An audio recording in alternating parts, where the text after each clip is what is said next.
Halo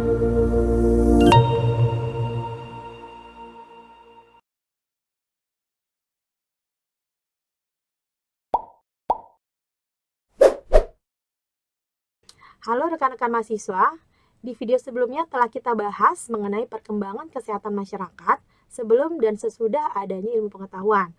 Selanjutnya di video ini, Anda akan mempelajari mengenai disiplin ilmu kesehatan masyarakat.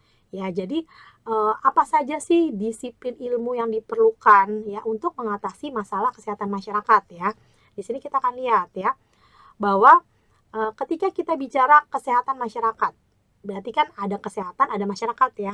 Ada kesehatannya, ada masyarakat. Nah, berarti kesehatan masyarakat ini melingkupi ilmu kedokteran dan ilmu sosial. Ya, kenapa sih ilmu kedokteran dan ilmu sosial? Pertama kita bicara kesehatan. Ketika kita bicara kesehatan, berarti kita harus memahami mengenai ilmu kedokteran dasar ya. Di sini kita nggak bicara pengobatan, tapi lebih kepada basic-basic ilmu kedokteran. Supaya apa? Supaya kita juga bisa memahami mengenai kesehatan. Ya kan? Karena kan kita hubungannya dengan kesehatan ya. Kita kan akan mengedukasi masyarakat mengenai sehat kesehatan. Berarti kita harus paham juga nih mengenai penyakit ya, penyebab penyakit, bagaimana upaya misalnya bagaimana gejalanya ya, penyebabnya, lalu bagaimana upaya pencegahannya, penanggulangan. Nah, berarti kita harus paham ya mengenai ilmu kedokteran dasar ya. Itu nanti kalian akan pelajari nih dalam kesehatan masyarakat ya, ilmu-ilmu kedokteran dasar ya. Dan juga kesehatan masyarakat juga meliputi ilmu sosial. Nah, kenapa sih kita membutuhkan ada ilmu sosial dalam kesehatan masyarakat ya? Karena kita berhubungan dengan masyarakat. Ya, namanya kita kesehatan masyarakat, berhubungan dengan masyarakat. Berarti kita harus memahami mengenai ilmu sosial ya. Caranya gimana sih kita berinteraksi dengan masyarakat ya.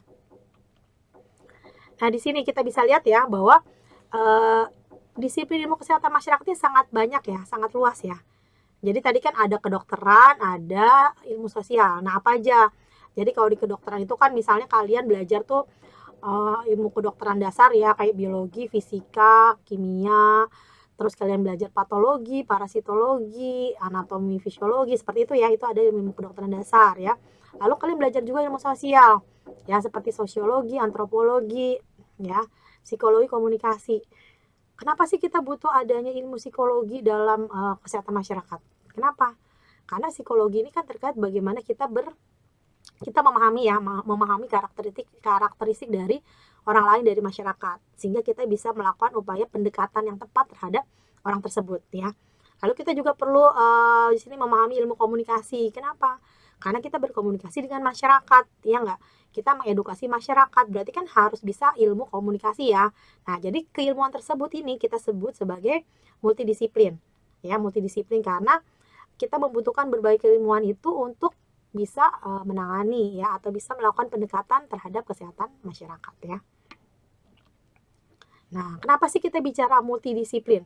Kenapa sih kesehatan masyarakat itu harus melibatkan berbagai disiplin ilmu, harus melibatkan berbagai sektor gitu kan? Karena masalah kesehatan masyarakat bersifat multikausal.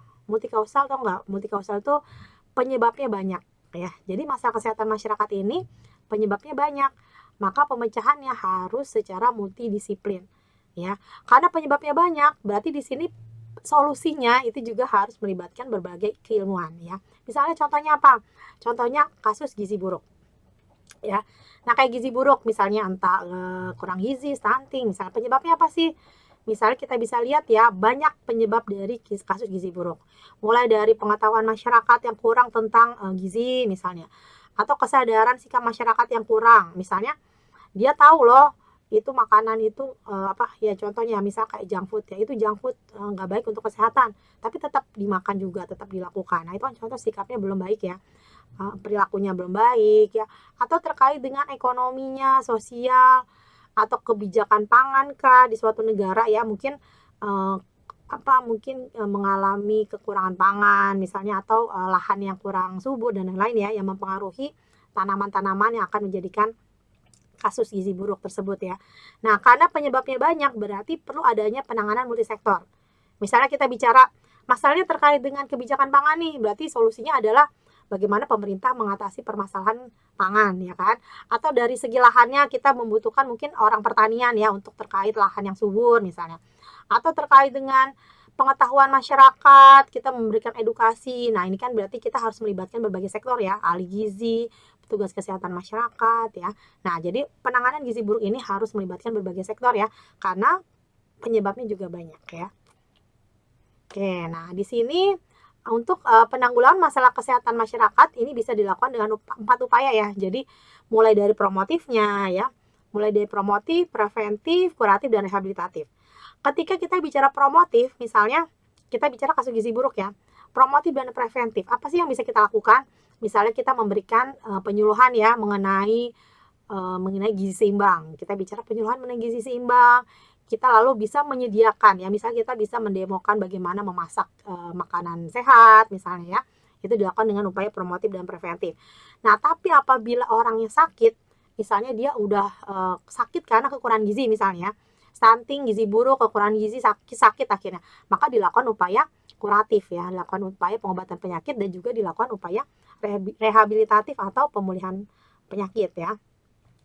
Nah, dan di sini kita bisa lihat ya, pilar ilmu kesehatan masyarakat. Jadi, ilmu kesehatan masyarakat ini kan luas ya. Nah, apa sih keilmuan yang menopang dari ilmu kesehatan masyarakat gitu ya. Nah, ini Anda juga pelajari semua ya. Jadi, untuk nanti kalian sebagai seorang ahli kesehatan masyarakat, itu kalian harus memahami ataupun kalian harus mempelajari ya mengenai pilar ilmu kesehatan masyarakat ini ya. Mulai dari pertama epidemiologi. Epidemiologi ini kan terkait dengan bagaimana pola penyebaran penyakit ya. Misalnya kita bicara suatu penyakit ini cara penularannya gimana, atau penyakit tidak menular itu juga dipelajari dalam epidemiologi. Sehingga apa? Sehingga kita bisa melakukan upaya-upaya pencegahan supaya penyakit tersebut tidak terjadi di masyarakat ya. Nah, di sini kita juga membutuhkan adanya ilmu biostatistik ya. Biostatistik ini kan terkait dengan statistik kesehatan. Karena kalau kita bicara upaya penanggulangan penyakit, gitu kan kita harus bicara data ya. Data nih, misalnya bagaimana sih berapa angka kesakitan di suatu daerah, angka kematian di suatu daerah, supaya kita bisa membuat suatu upaya pencegahan, suatu upaya intervensi untuk menanggulangi masalah tersebut ya. Lalu ilmu kesehatan masyarakat juga terkait dengan kesehatan lingkungan ya. Karena perilaku dan kesehatan lingkungan itu tidak bisa dipisahkan. Karena kesehatan lingkungan itu kan yang paling penting ya. Kita kan hidup di lingkungan, berarti kita juga harus mengintervensi ya supaya lingkungan itu akan tetap sehat bagi kehidupan manusia ya. Nah, kesehatan masyarakat juga meliputi adanya pendidikan kesehatan ya. Pendidikan, penyuluhan kesehatan, edukasi, karena itu adalah hal penting bagaimana kita bisa melakukan perubahan perilaku pada masyarakat. Jadi kita harus melakukan intervensi yang tepat, penyuluhan yang tepat supaya masyarakat juga bisa berubah perilakunya menjadi sehat ya. Lalu ada administrasi kesehatan ya atau manajemen kesehatan. Misalnya bagaimana pengelolaan pelayanan kesehatan supaya berkualitas ya, supaya pasiennya itu penyembuhannya lebih akurat, lebih baik, dan juga pasiennya merasa puas. Nah, itu kan harus dikelola dengan baik ya pelayanan kesehatannya. Lalu kita bicara kesehatan masyarakat juga bicara gizi ya, gizi masyarakat. Nah, ini penting ya. Gizi masyarakat ini bagaimana kita bisa memberikan pengetahuan kepada masyarakat, kesadaran mengenai perilaku gizi seimbang ya, baik pada bayi, balita, lalu nanti bagaimana pola makan sehat ya, nanti buat orang dewasa atau lansia. Nah, ini juga penting ya bagaimana meningkatkan perilaku sehat terkait perilaku makanan ya pada masyarakat, dan juga terkait dengan kesehatan kerja, kesehatan dan keselamatan kerja ya. Ini penting juga terutama bagi para pekerja ya, sasaran kita para pekerja kalau K3 ya. Sasaran pekerja karena masih banyak para pekerja itu yang belum menerapkan APD secara baik, yang belum menerapkan alat pelindung diri, sehingga kita sebagai petugas kesehatan masyarakat juga harus memberikan edukasi terkait pentingnya menggunakan alat pelindung diri ya. Nah, jadi semua pilar ilmu ini sangat dibutuhkan ya supaya kita bisa memberikan perubahan ya, bisa memberikan pengetahuan, kesadaran pada masyarakat mengenai perilaku hidup sehat.